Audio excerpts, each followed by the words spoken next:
Olá, está começando aqui mais um painel regional, você sempre conferindo conosco, acompanhando a gente, né? À 1h30 da tarde, sempre com as personalidades aqui da região, para a gente democraticamente, né, discutir, debater, aprofundar os temas importantes, a pauta aqui do dia a dia da região e, claro, os assuntos de interesse nacional. 30 14 52 81, sempre à sua disposição o nosso telefone para a sua pergunta, o seu comentário, a sua opinião sobre o que a gente discute aqui. E pelas redes sociais, facebook.com/Painel Regional TV para a sua mensagem. Comigo aqui na bancada do Painel Regional, Luiz Carlos Gianelli, coordenador do PROCON em São Vicente, ao lado do nosso Heraldo José dos Santos. E aqui à direita, sempre com prazer, recebendo o articulista, advogado, o nosso Vicente Cassione.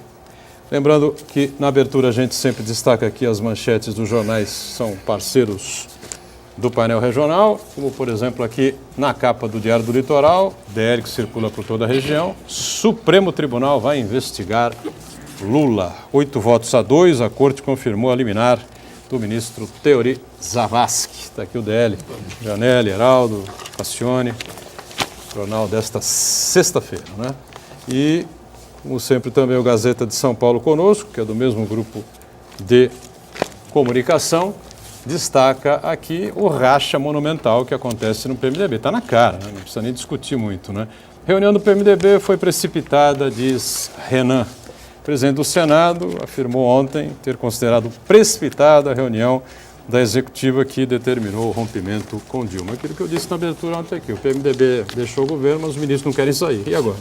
Aqui o Gazeta ao Gianelli, ao Heraldo, e o Cassione recebe também o Gazeta de São Paulo.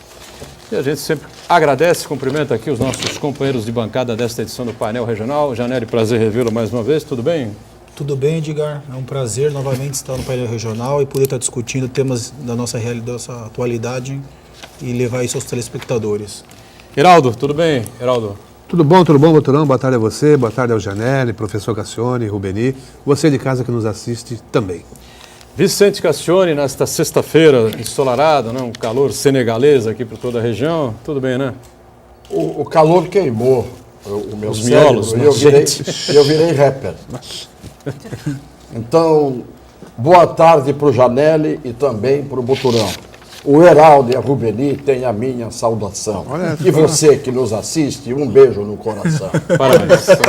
Aplausos de toda a bancada do Painel Regional por esta abertura é o calor. Extremamente interessante, não é? Esta inovação aqui do Cassione. Alegrar a sexta-feira, né? Afinal de contas, tem que ter um final de semana light para aliviar um pouco os miolos, né? Que estão contaminados com essa encrenca toda do dia a dia que a gente vem vivendo. Boa, viu, Cassione? Parabéns, gostei bastante pela criatividade, né?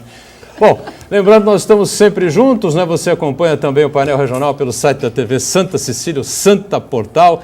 Clique no ícone do Painel Regional, acompanha a gente em tempo real. Programa encerrado, você revê como preferir o programa por inteiro ou os trechos que julgar mais interessantes através do YouTube. Sempre conosco a Rubeni Carpanedo, acompanhando aí a sua participação e a nossa produção, né, Rubeni? Tudo bem? Com certeza. Boa tarde a todos, ao nosso rapper aqui, Cassione. Eu aguardo a sua participação, enviando a mensagem inbox aqui pela página do Painel Regional no Facebook. Muito bem, vamos começar com uma notícia alvissareira, uma notícia boa para este mês de abril. A conta de luz vai ficar, ou pelo menos está previsto que fique mais barata para este mês de abril. A bandeira tarifária vai ser verde, o que significa que não será cobrada a tal taxa extra, tarifa extra, tá certo?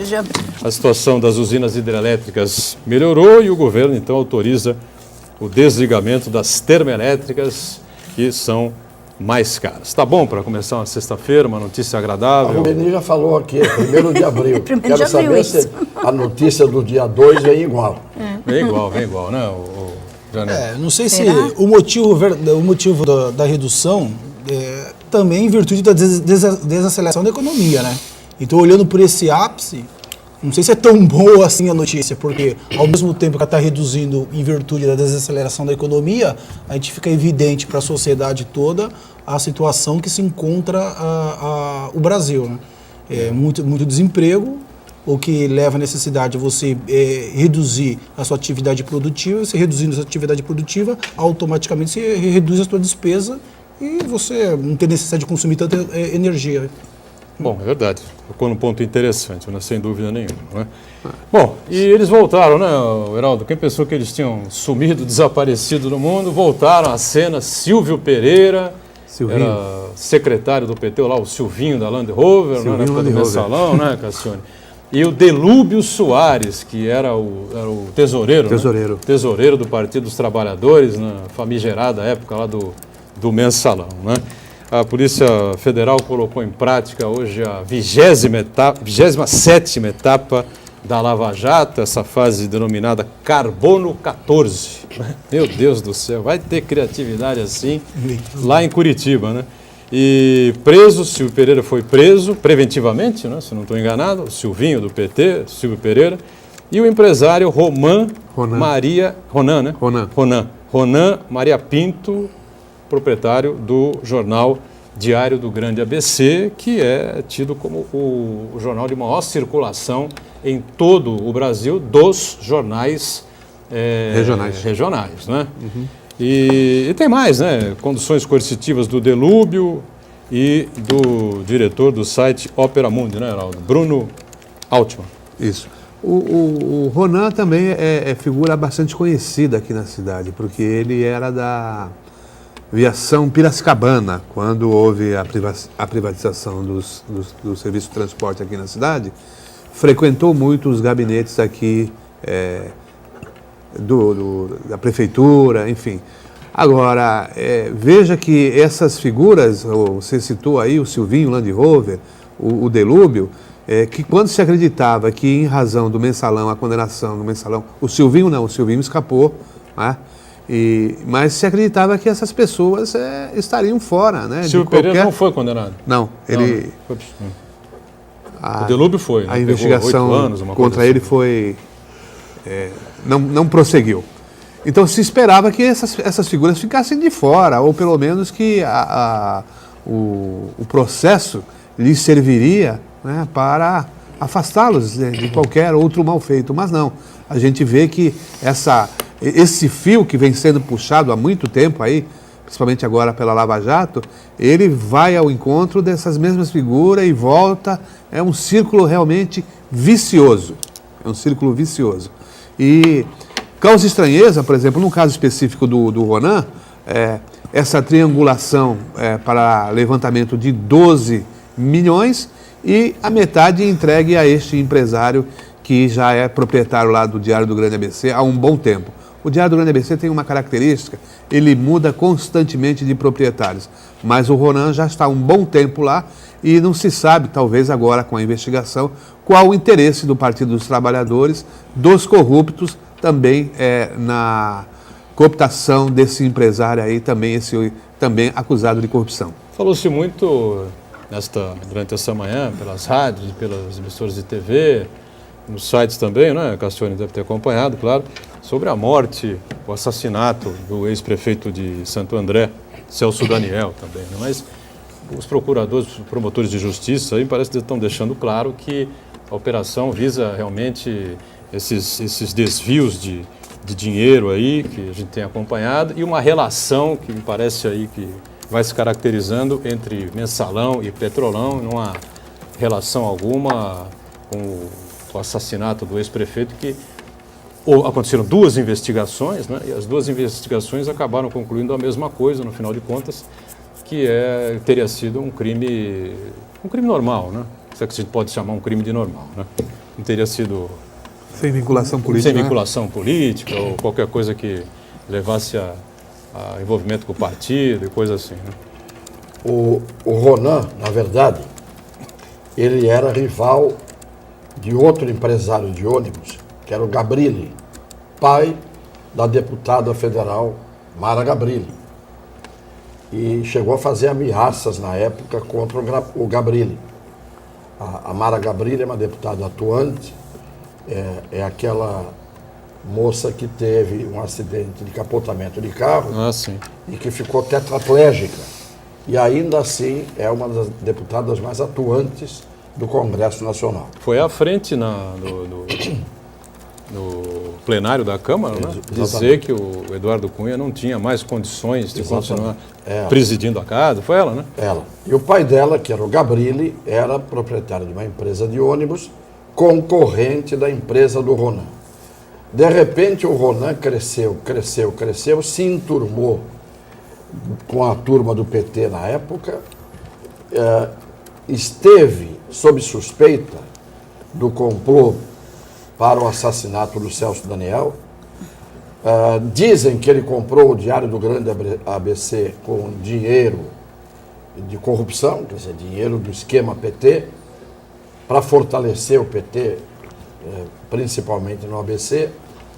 Mas depois todas as coisas foram se esvaziando. Eu me lembro que eu acompanhei a oitiva do deputado Duílio Pisaneschi, na altura, que era do PTB, como advogado, num depoimento na CPI, ou na SEI, Comissão Especial de Inquérito da Câmara de Vereadores de Santo André, e eu fui acompanhando o Duílio, que também era uma pessoa visada por esse esquema. O Duílio era adversário do PT. E nós fomos num clima muito tenso. O Duílio, como meu amigo, pediu se eu podia acompanhá-lo, eu fui. E naquele dia a gente percebeu que havia uma pressão muito grande em cima não apenas dos investigadores, mas de todos aqueles que queriam colocar a mão naquela cumbuca. Depois, o Duílio foi ouvido como testemunha apenas, né? E eu fui para garantir a ele, a pedido dele, que ele não fosse massacrado quando prestou depoimento. E tive que intervir 2 vezes, rigorosamente, em relação aos vereadores que estavam querendo passar dos limites. E aí a gente tem que fazer valer a lei. E quem falou mais alto no momento foi o direito. E eles acabaram abaixando a bola. Ali eu vi que a podridão era grande, que não há tantos mistérios, embora haja muitas coisas ocultas, e não sei se um dia essas coisas virão à tona. Pegaram 2 idiotas que são os que pagam sempre pelo preço que os outros não pagam. Pegaram e já julgaram, se não me engano, um dos que foram acusados de ter atirado no Celso Daniel, mas a cúpula ficou preservada. Ninguém até agora foi alcançado. Agora ficou muito bem explicada a participação do tal Sombra, né? Exatamente. Eu não me lembro bem o nome dele, não sei se o Cassione vai lembrar, o Heraldo. Estou tendo umas passagens por aqui também. Eu acho que era Gomes, o sobrenome Gomes, né? dele. Gomes, Ali foi uma tocaia muito bem feita. O Celso Daniel vinha de São Paulo, no carro dele, que era blindado, por sinal. Era uma Land Rover, diga-se de passagem. Dirigido por alguém que estava mancomunado com os assassinos. Tomaram a... Não era o Sombra que estava à direção do carro? Eu tenho quase certeza que sim.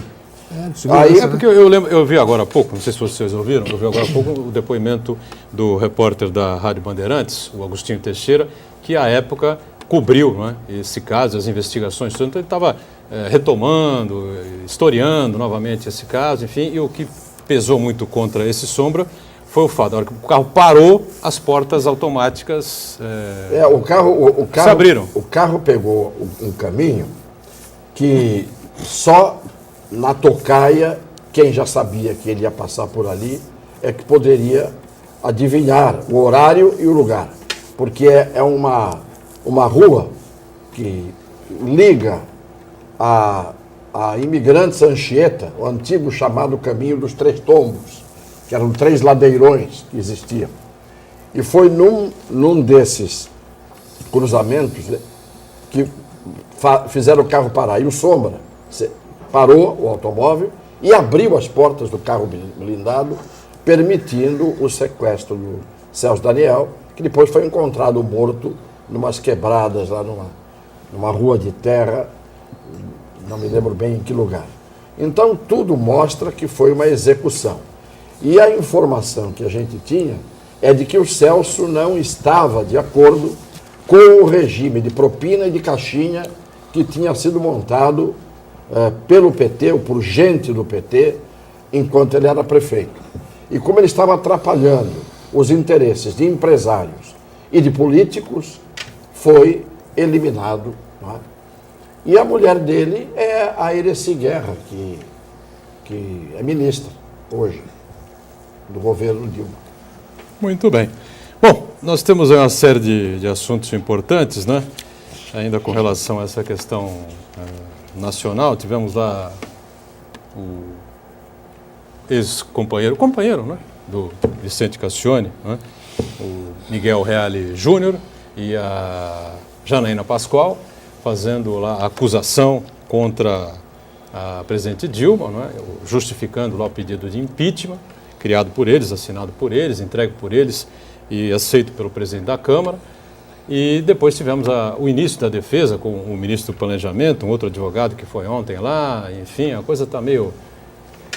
Não sei que situação que está essa coisa toda, não sei se vai ter impeachment, eu achava que ia ter impeachment, depois achei que o impeachment estava morto, agora achei que o impeachment ia realmente passar, agora eu tenho minhas dúvidas. A impressão que eu tenho lendo uma série de coisas, ouvindo pessoas na rua, é que o PMDB quebrou a cara, está o Renan Calheiros não concordando com o que aconteceu, dizendo que espera que não chegue até o Senado o processo de impeachment da Dilma, uma confusão que não dá para a gente focar uma linha, Janera, ou você acha que dá? No último programa que eu participei, eu fui favorável à tese de que não haverá impeachment pela falta de autoridade moral do próprio Congresso em retirar Dilma, presidente Dilma, do exercício do seu mandato. Não vejo que...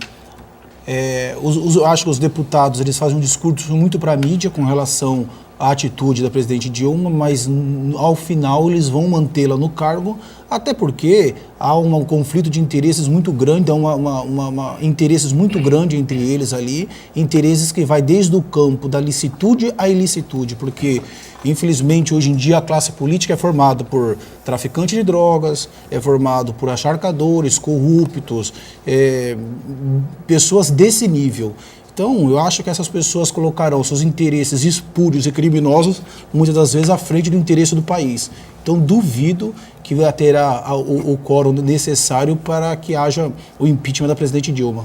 Você que é um bom observador aí do quadro político nacional e regional, consegue explicar o que aconteceu em São Vicente? Porque o prefeito Billy, que disse que ia sair candidato à reeleição, agora já não se sabe exatamente se vai ou se não vai, né? Tem realmente uma situação muito incômoda, muito difícil com o que a gente vê pela cidade. As reclamações são inúmeras, imensas, as críticas são muito pesadas contra a gestão dele.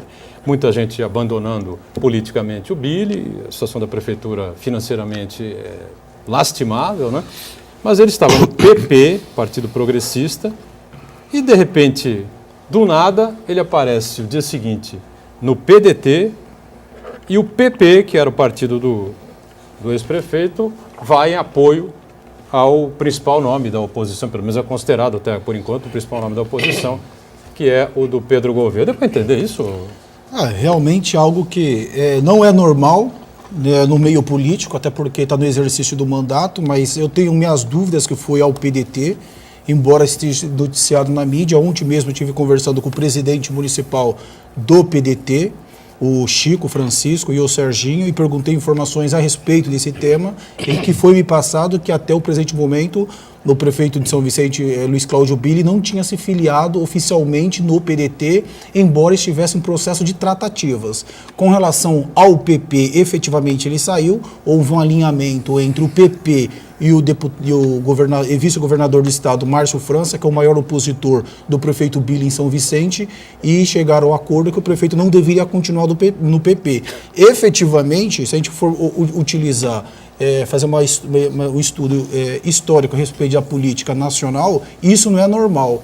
Mas diante do atual quadro político que se encontra no Brasil, com a grande falta de credibilidade que existe da classe política e do sistema político todo, e a grande falta de interlocução e grande falta de posicionamento do político em defesa da sociedade, tudo se espera. Hoje em dia a classe política não dá para se esperar qualquer outra coisa que não seja isso. Até mesmo porque muitas das vezes as pessoas que têm o comprometimento com a sociedade demonstraram ser profissionais extremamente grandes profissionais, pessoas corretas, sérias, como eu sempre do Dr. Vicente Cassione, que é um exemplo à sociedade, exemplo à advocacia, muitas das vezes fica fora desse contexto político, porque não aceita muitas coisas, não aceita a jogada, não aceita a canalice, não aceita a corrupção, não aceita tipos de condutas levianas. E muitas das vezes pessoas assim, que têm um caráter, que têm comprometimento, que têm competência, fica fora do sistema político para ficar dentro do sistema político quem efetivamente não presta, bandidos, traficantes, pessoas assim investigadas pelo GAECO, esse tipo de pessoa que hoje em dia ocupa o espaço político que administra a vida da população. Ô, Janelle, eu quero primeiro agradecer as suas palavras em relação a mim, mas quero fazer um adendo. Eu não fico fora só por isso. Essa é uma das razões Sim. que me fazem ficar fora. Mas existe uma outra razão. O povo também não me põe dentro. O grande problema, eu sempre vou repetir isso aqui, até que o último telespectador me odeie. Mas eu vou dizer sempre isso. A grande responsabilidade original, de raiz, de nós termos o que nós temos, são as escolhas de uma grande parte do povo, que por desinformação, por omissão, por alienação, por dedicar-se mais a entretenimento do que as coisas sérias que lhe dizem respeito, esses votam colocando lá os que não deveriam ir para lá. Então, a grande questão é, hoje, você fazer uma previsão. Veja o que aconteceu ontem. Nós temos ontem 4 fatos que são impossíveis de serem desprezados para uma análise futura. Mas eles podem, esses fatos de ontem, ser atropelados pelos fatos de hoje e de amanhã. Primeiro, o Supremo Tribunal Federal tomou ontem uma decisão, na minha opinião, absolutamente acovardada. E nisso o Lula tem razão quando ele diz que o Supremo é acovardado. O Teori Zavascki podia ir dar o voto dele para as negas dele, mas a mim não me convenceu. Uma coisa é você chamar os processos para Brasília, a outra coisa é você dizer para o Moro, para um pouco aí que nós vamos decidir de quem é a competência. Quem disse com toda a precisão o que juridicamente deveria ser fruto de obediência foi o Marco Aurélio. Marco Aurélio disse com todas as letras o que deveria acontecer. E além do Marco Aurélio, a primeira objeção foi feita pelo Fux, para surpresa minha. Para surpresa minha, que não morro de amores por ele. Então, esses dois argumentaram que não há dúvida nenhuma de que não havia indício de crime por parte da Dilma, naquele caso da gravação. E ela é que é detentora do foro privilegiado, portanto, não tinha que se discutir. Ficava tudo em Curitiba com o Moro. O que o Supremo fez ontem foi enfraquecer o Moro e foi dar uma esvaziada no Moro. Não é de hoje que eu venho dizendo que eu tinha os 2 pés atrás com o Supremo. O segundo fato que me chamou a atenção ontem foi uma gravação que fizeram fora do plenário com o ministro Barroso. Uma palestra, né? Em que se manifestou, e ele disse, eu estou falando aqui como se estivesse no meio acadêmico, falando para os meus alunos. O que mostra que eles falam uma coisa dentro do plenário e outra coisa dentro. E, consequentemente, fazem uma coisa fora e outra coisa dentro. Ele disse, meu Deus, essas são as alternativas de poder? O ministro Barroso está desatualizado. Ele ontem descobriu, por uma foto no jornal, que as alternativas de poder, do ponto de vista constitucional, se cai a Dilma, eram, evidentemente, o vice-presidente da República, depois, na ausência dele, o presidente da Câmara, depois, na ausência dele, o presidente do Congresso Nacional, que é o Renan. Ele precisou ver a foto para dizer, meu Deus, PMDB, que surpresa, são esses? O ministro do Supremo não sabe quem é que sucede quem? Claro que a gente está... E não é só o que eu estou ironizando. Eu estou dizendo que a gente vê como eles sentem e vão colocar o que sentem na hora da votação. O terceiro caso que me chama a atenção e me chamou a atenção de ontem foi o silêncio murchou o último resíduo de oposição que havia. Houve a defesa feita pelo Nelson Barbosa e pelo Ricardo Lodi, todo mundo calou a boca. Parece que o Nelson Barbosa e o Ricardo Lodi convenceram todos os deputados, inclusive os mais ferrenhos opositores do governo, de que eles estavam dando uma aula de direito e mostrando que o impeachment era incabível porque não havia crime de responsabilidade. Será que não havia ninguém capaz de dizer que a Dilma ontem passou o dia confessando que fez o que todo mundo fez antes e que para ter o impeachment dela todos os outros teriam que ter sido empichados? Ora, que argumento é este? Não me interessa se antes o PT não apontou nos regimes que eram seus adversários os crimes de responsabilidade. Ou se o Ministério Público do Engavetador-Geral da Nação também não se mexeu, que era o Brindeiro. Ou se tudo estava esquematizado para continuar como estava. O fato é que ela, agora, cometeu um crime de responsabilidade. Confesso. Confesso. Além de dizer que o impeachment é golpe, e isto é um atentado contra a Constituição. É um crime novo que ela cometeu. Então, o que eu não consigo entender foi esse silêncio de gente assustada, de tíbios, de pessoas, de eunucos, de emasculados da oposição, que porque devem, provavelmente, temem, porque quando a coisa espirra, você não sabe em quem respinga. Então foi outro fato que me deixou ontem indignado. E, finalmente, o pronunciamento do Renan Calheiros, dizendo foi precipitada a decisão do PMDB. E pois foi muito retardatária a manifestação dele. Se foi muito precipitada... Isso ontem, quinta-feira, porque na quarta ele já tinha dito que esperava que o processo não chegasse ao Senado. Então, se não chegar ao Senado, tinha que morrer na Câmara. Mas é evidente. Mas a reunião do PMDB se afastando, para ele foi um ato precipitado. Por que ele não disse isso antes? Na hora que está para acontecer, você avisa assim, olha, vocês estão se precipitando. Ele disse, não, eu não vou falar nada, quero ficar isento. Deixa eles se esborracharem. Deixa acontecer e tal. Ontem, quando ele viu que começou a haver uns revertérios, e o Renan é um canalha, a gente sabe que ele age como político canalha, né? Não há uma palavra verdadeira que saia da boca desse homem. Provavelmente a única verdade que ele possa dizer é hoje, no 1º de abril, que evidentemente será mentira, porque é 1º de abril. Então, quando ele diz, depois que as coisas acontecem, eu também, depois que o Santos fez 4-1 na Ferroviária, eu daria o palpite acertando em cheio o placar. Intervalo, o painel regional volta daqui a pouquinho, tá certo?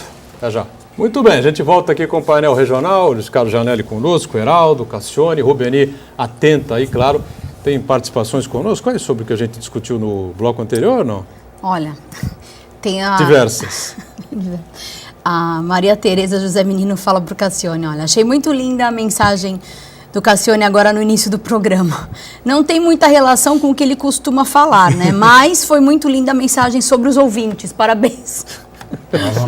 Maria Tereza. Maria Tereza do Muito José obrigado, Menino. Maria Tereza. Fique Uriel, com a gente aí. por que a OAB não reúne a nata da advocacia para opinar de forma transparente em relação à tramitação do processo do impeachment, deixando de lado a politicalha? Bom, mas aí que está, nós não tivemos aqui 2 representantes do direito na terça-feira, né? e explicando exatamente isso. O Uriel entrou, sabia que ele ia entrar, sempre importante as participações dele. Mas a discussão é clara, né, Cassione? A direção nacional da OAB, ela é eleita. Então, ela tem representatividade, não é isso? Ela é eleita. Indiretamente, né? Nas seccionais, cada estado tem a seccional. É. E são chapas que concorrem e elegem uma chapa. Nesta chapa, figura nesta chapa, quem vai para o Conselho Federal. Em cada chapa da seccional vencedora, ela leva para o Conselho Federal, se não me engano, são 80 e tantos conselheiros federais. Esses conselheiros federais estavam nas chapas das seccionais. Eu digo o seguinte, eu não me considero representado pela OAB há muito tempo. Há muito tempo eu não me considero representado pela OAB. A OAB pouco ou nada fez e faz pelos advogados.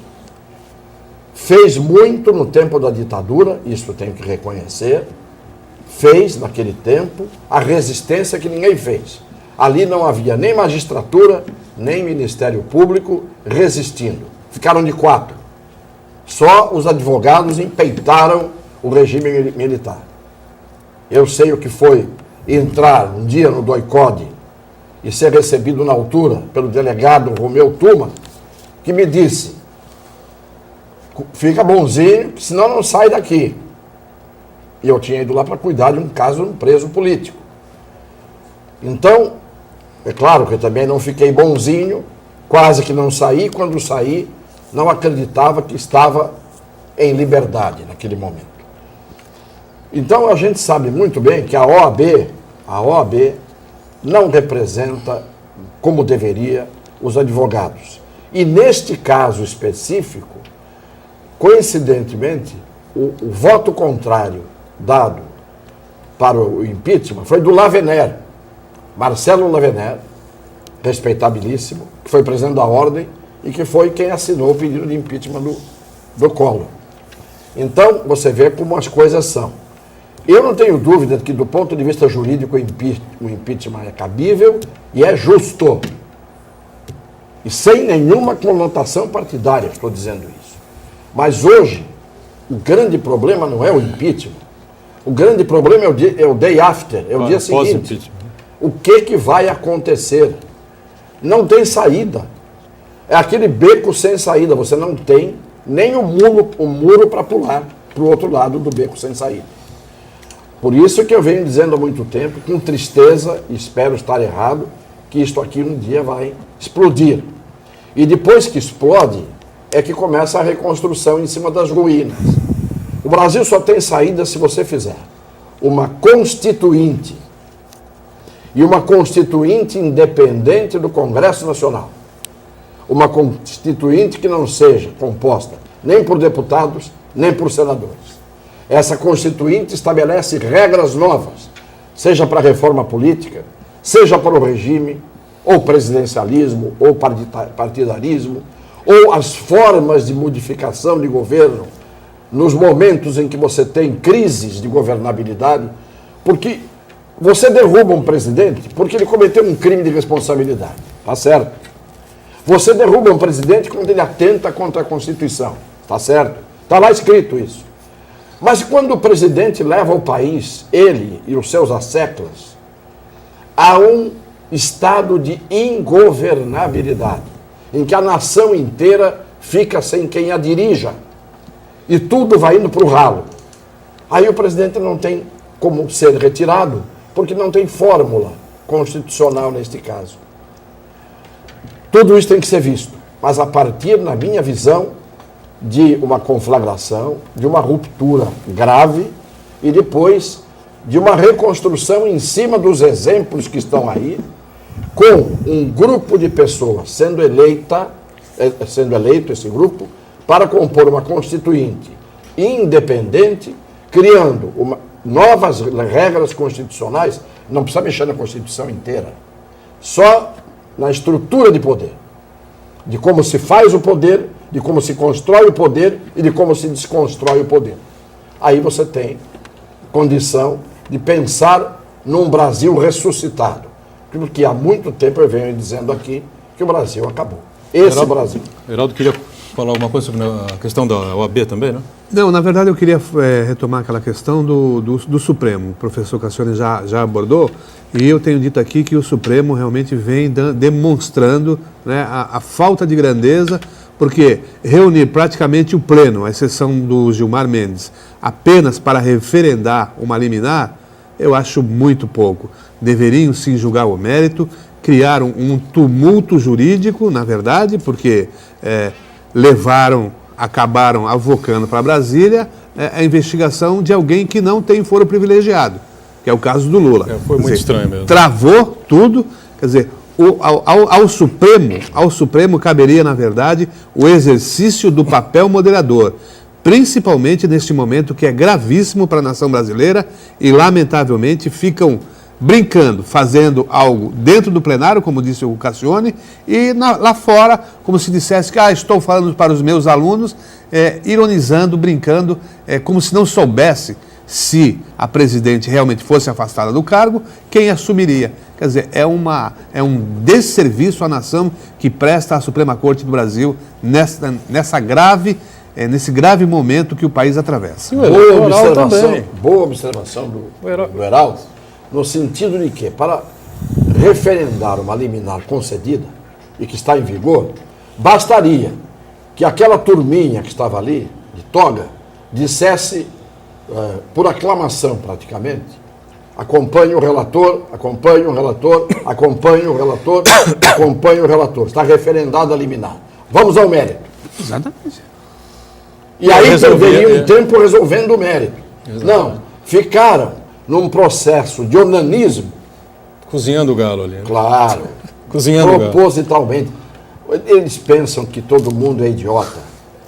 Tem pessoas que não são idiotas, têm sensibilidade, mesmo tendo ausência de conhecimento jurídico.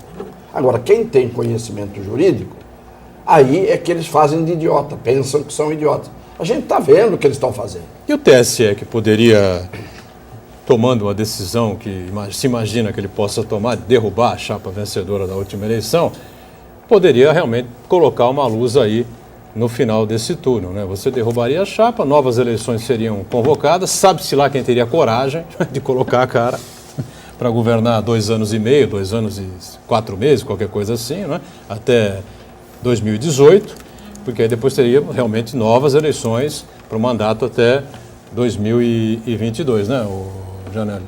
Acho que o TSE ele também está tendo um posicionamento mais político do que jurídico nesse caso. Infelizmente vem noticiado pela imprensa que há a possibilidade do TSE, ele, uma vez havendo impeachment, ele cancelar a ação que tramita lá, que é uma ação do PSDB, em virtude de um acordo entre Gilmar Mendes, PMDB, o PSDB. Infelizmente, como aquele ditado do Rui Barbosa, quando a política entra para o tribunal, a justiça bate asa e voa, né? Hoje em dia, o posicionamento dos órgãos jurisdicionais tem uma finalidade muito mais de ordem política do que propriamente técnica, numa análise dos institutos legais e constitucionais. E quando os poderes, que hoje em dia a crise de poder, não é só do poder legislativo, do poder executivo, o poder judiciário também está sofrendo dessa mesma crise. E, inclusive, nós estamos nesse colapso realmente de representatividade institucional, e eu concordo com o Dr. Cassione no sentido de que é necessário, sim, se for o caso, uma nova constituinte e uma nova criação, uma nova estruturação política para que o Brasil possa ser conduzido de uma maneira muito mais ética e muito mais competente do que se apresenta atualmente. Vamos para o break, fazemos mais um intervalo e a gente retoma aqui a sequência do painel regional em instantes. Muito bem, voltamos à sequência do painel regional. O Heraldo tem aqui uma novidade, né, a respeito daquela conturbada eleição da OAB Seccional Santos, é isso, Heraldo?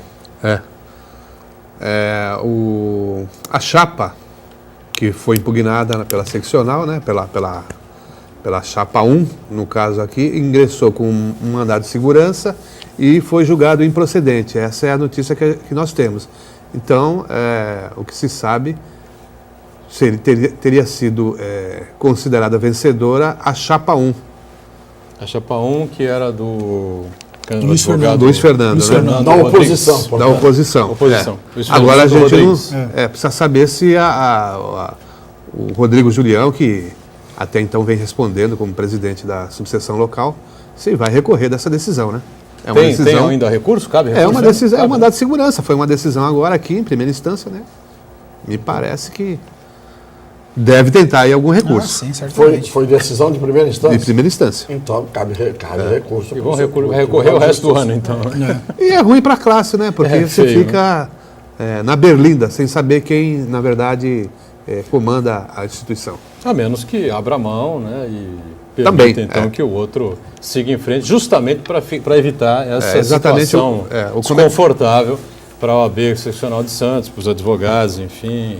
Bom, só para a gente também não deixar passar, aquele projeto que estava entra e sai da Câmara, enfim, um projeto que regulamenta as passarelas, não é? As passarelas aéreas aqui na cidade de Santos, acabou sendo definitivamente aprovado, não é? E 4 emendas foram aí anexadas ao projeto original, aprovadas também. Então, agora é possível se construir as passarelas aéreas aqui na cidade com restrições e com regulamento, né? Já tem lugar marcado? Tem vários lugares aí marcados, Onde né? é que são? Por exemplo, ali no complexo empresarial ali da Aparecida, né? Ali tem um shopping, tem um supermercado ao lado, vai estar subindo lá uma outra torre comercial, enfim, haverá ali uma ligação direta. A outra também na área portuária, a Libra Terminais, se não estou enganado, né? Essa era mais complexa, né? Causava aí mais discussões, mais debates, que cruzam, né? A Mário Covas, de um lado para o outro, a Avenida Portuária, e vai dar lá no Terminal 36, enfim. E existem algumas outras aqui, a gente teria que pegar uma relação para poder falar com mais certeza sobre esse assunto, né? Eu acho que não causa aí nenhum grande transtorno, né? Onde você tem complexos empresariais, uma passarela pode até causar, é até uma novidade, né? Aqui para a cidade. Novidade no Brasil, em todos os países do mundo, os grandes magazines se unem por essas passarelas. Por essas passarelas, é verdade. E isso há 40, 50, 60, 70, 80 anos. Então, aqui as coisas chegam tarde e têm que ser muito discutidas para serem aprovadas, quando são boas.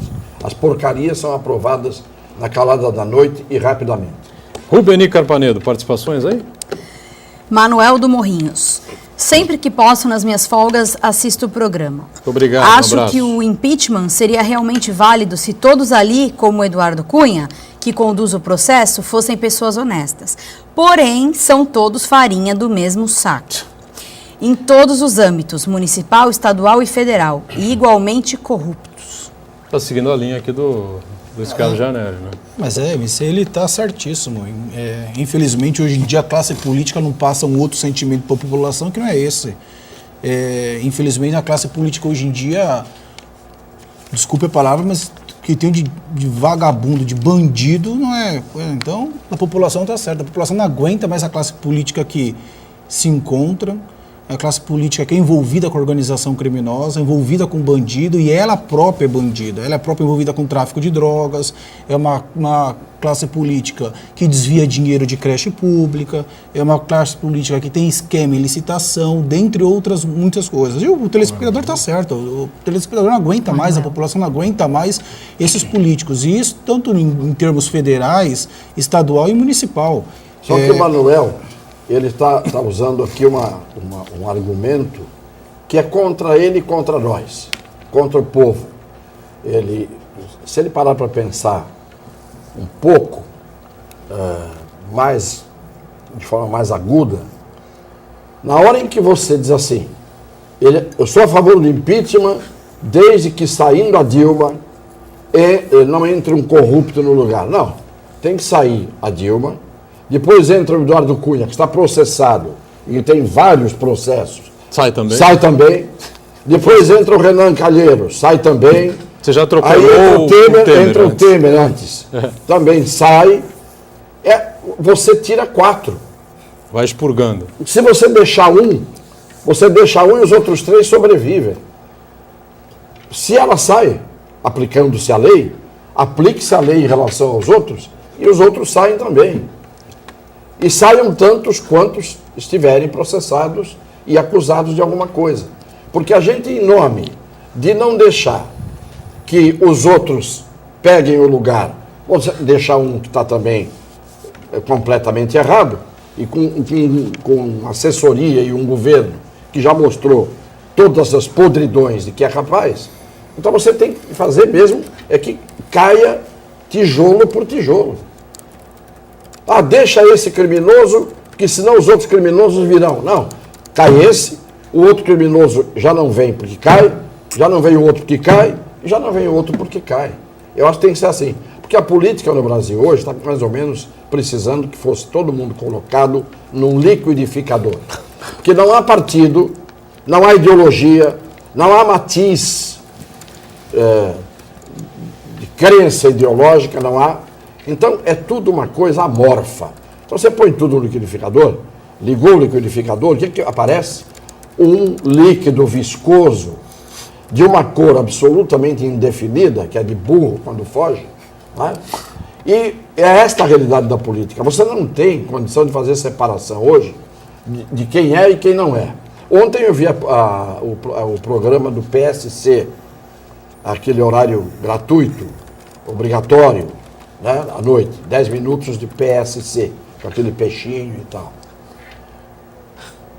Você ouve o discurso de cada partido, eu não sei ainda como é que as pessoas vão para a televisão para falar que vão mudar o Brasil e vão mudar as coisas. Não há mais credibilidade, não há mais. Por mais bem intencionado que esteja ali aquela pessoa sorridente, dizendo ao Brasil, venha conosco que nós vamos mudar a sorte do país. Ninguém acredita mais em ninguém. E ninguém acredita mais em ninguém, não é só no político. Ninguém acredita mais em ninguém no trânsito, no cruzamento, na esquina, no trabalho, às vezes dentro da família. Ninguém acredita mais em ninguém, porque isto aqui virou, na verdade, um caos. Caos. Caos é isso.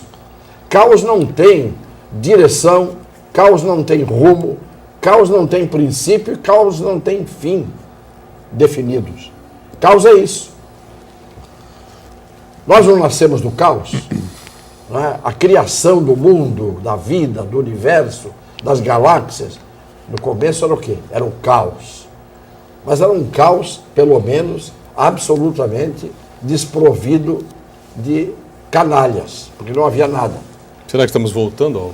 Estamos voltando ao caos. começo? Estamos voltando ao caos. Uma das Que coisas... as marés se encham num prazo muito mais breve do que está previsto. Diga, Geraldo.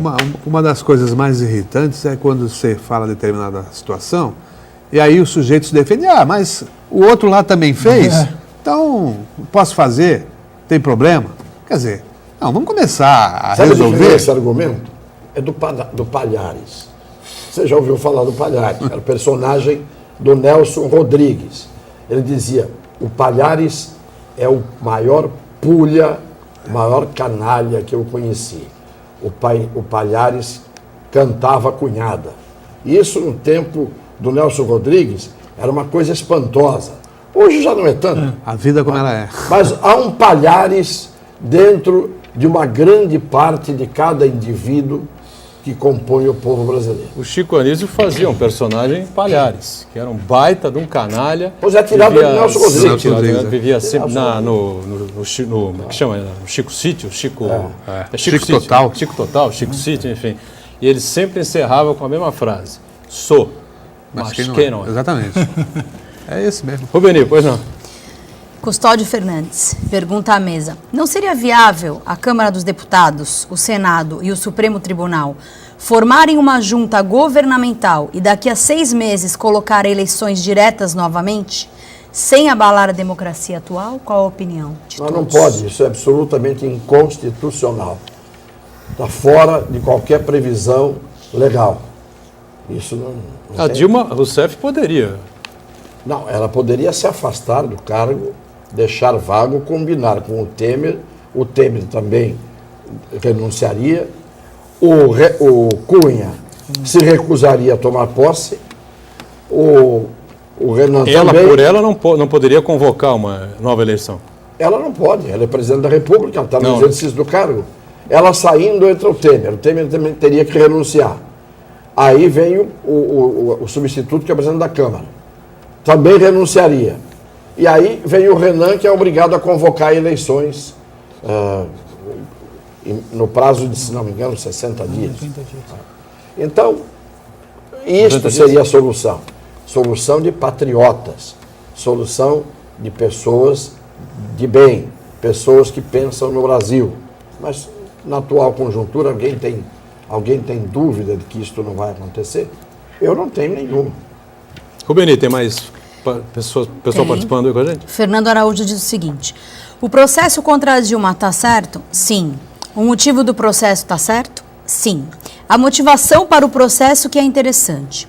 Se não estivéssemos nessa crise toda, provavelmente não existiria esse processo. As pessoas fariam vistas grossas. Mas, como o Brasil está no fundo do poço, algo tinha que ser feito. Então acharam qualquer coisa que tinha errado para dar o impedimento na Dilma. Mas o impedimento continua sendo correto e dentro da lei, sem qualquer dúvida. Agora, é só esperar o seu resultado, ou não? Está corretíssima a opinião do telespectador. Fernando, está corretíssimo. É só esperar o resultado, é o que nós temos dito. O meu medo é o dia seguinte. Que já estou com medo agora de tudo que está acontecendo. E do dia seguinte, então, nem se fala. E não tem previsão, né? A gente um dia acha que vai ser impeachment, outro dia a gente acha que o governo está virando, e outro dia o PMDB sai lá, os caras de mãos dadas, gritando Temer presidente, fora PT, não sei o quê, acham que fizeram um ato monumental, extraordinário e saíram fortalecidos. Hoje eu já acho que o PMDB quebrou a cara, rachou de vez, uma situação, pelo que a gente lê, pelo que a gente escuta, na rua, comentários que as pessoas fazem com a gente, enfim. Então... mas a coisa está bem amarrada, viu? Eu acho que o PMDB não partiria para uma aventura dessa, no sentido de naufragar de vez toda a sua frota. Eu acho que ele está muito bem alinhado com o PSDB.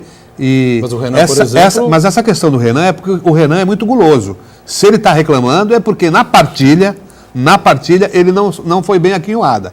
A verdade é essa. Também tem razão você nisso. Pode ser também. Então, eu acho que o PMDB preparou, sim, a grande montagem da situação e vai realmente apear a Dilma do poder para assumir o poder. O Requião, por exemplo, também não foi contemplado, né? Porque botou a boca no trombone, dizendo que a reunião sim, não mas valeu, só reclama nada e tal. As grandes brigas de quadrilha, por quê?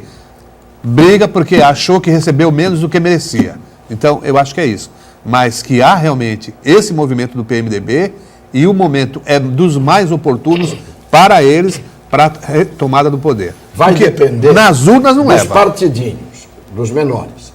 Se os partidinhos menores não forem com a Dilma, aí sim o impeachment vai vingar. Precisa saber se esses partidinhos menores vão fazer o jogo deles agora. Já que o grande saiu de cena, o de boca grande não está aí, então nós com as nossas boquinhas vamos comer o petisco. Vamos fechando o painel regional, agradecendo sempre a você que está conosco, agradecendo aqui o Janélio, o Heraldo, o Cassione e a Rubeni, sempre com a gente, atenta à sua participação e à nossa produção. A gente sempre juntos, de segunda a sexta, nesse horário da 1h30 da tarde, ao vivo, e a reprise às 8 da noite, né? Obrigado. Tchau.